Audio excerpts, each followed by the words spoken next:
Assalomu alaykum qadrli kanalimiz a'zolari va qadrli mehmonlar. Sizlar bilan bugun 2025-yilda qonuniy tarzda to'g'ri ro'yxatdan o'tishni o'rganamiz Binance birjasida.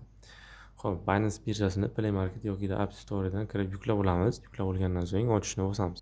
Bizda birinchi navbatda shunday akna ochilishi kerak. Bu yerdan agar yangi kirayotgan bo'lsangiz yangisini, agarda sizda oldin akkaunt bo'lgan bo'lsa, oldin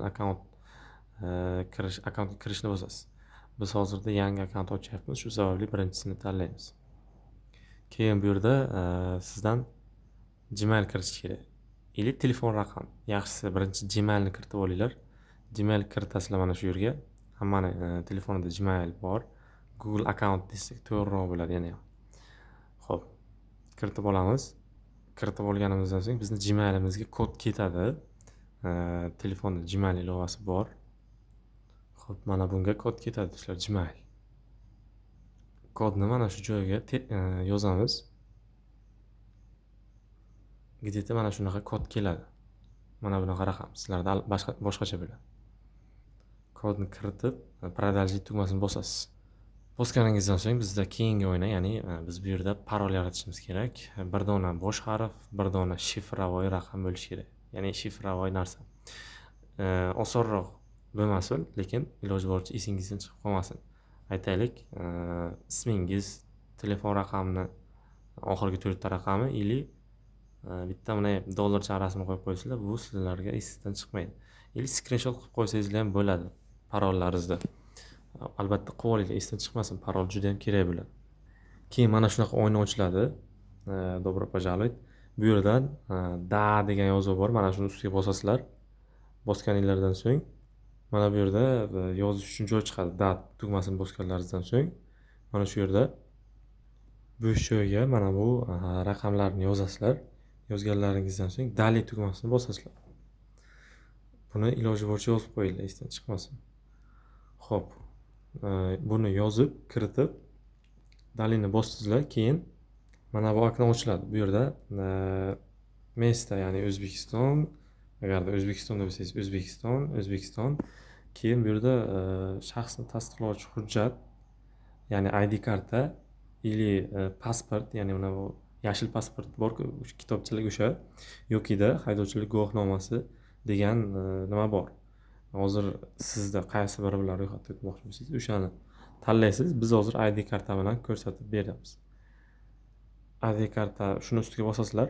Bosganingizdan so'ng mana shu yerda proverki dokument, ya'ni siz pasport ID kartani rasmga olishingiz mumkin. Birinchisi orqali yokida загрузка foto, ya'ni galereyadagi rasmni yuklab qo'yishingiz mumkin. Iloji boricha hamma joyi tushgan va tiniq bo'lishi shart. Aks holda o'tkazmang. Mana shu yerga yuklab olasizlar. Mana bu plus belgisi turadi. Ustiga bossangizlar, yuklaydi. Keyin продолжить ustiga bosasizlar. Bosganingizdan so'ng endi ular pasportni o'sha ularning nimasiga borib shu serverga ili sizlardan o'sha pasport egasini o'zligini tasdiqlashni so'raydi. Ya'ni telefonni nima deydi, rasmni xullas sizlarni ularga uzatadi tekshirish uchun. Продолжить tugmasini bosasizlar. Xo'p, keyin mana bunaqa okno ochiladi bu yerdan. Xo'p, telefonning ekraniga qarab, kamerasiga, ekran kamerasiga qarab o'zingizni tasdiqlaysiz. Mana bu yerdagi bosh, yuzmi, boshmi, mana shu narsa nimani qilsa, sizlar ham o'sha narsani takrorlaysizlar. Ili tepaga qarasa tepaga qaraysizlar, pastga qarasa pastga qaraysizlar, chapga yoki o'ngga qaraydi, sizlar ham o'sha yoqqa qaraysizlar. Keyin mana bu narsa to'ladi va 100% bo'lib sizlarni o'tkazib yuboradi, tekshiradi. Ya'ni ular o'sha pasport egasini tekshirib oladi. Keyin bu yerga o'zingiz haqida qisqacha ma'lumotlarni yozishingiz kerak bo'ladi. Ism, familiya, qaysi yil, oy, sana, albatta 18 yoshdan katta bo'lmasangizlar buni ocha olmaysizlar. Keyin nima, qaysi shahar, pochtovoy indeks, buni Google ga kirib pochtovoy indeks deb qidirsangizlar, keyin o'zlaringizni viloyatlaringizni yozsangizlar, aytaylik, chiqib keladi sразу Google da. Va Toshkent bo'lsa Toshkent, O'zbekistonning qaysi viloyati bo'ladigan bo'lsa shu viloyatni bosasizlar. Tamom, keyin продолжить tugmasini bosasizlar. Pochtovoy indeks judayam zarur emas. Sizga hech qanday xat-pat, SMS kelmaydi. Xo'p, продолжительni bosasizlar. Или ozgina kutasizlar.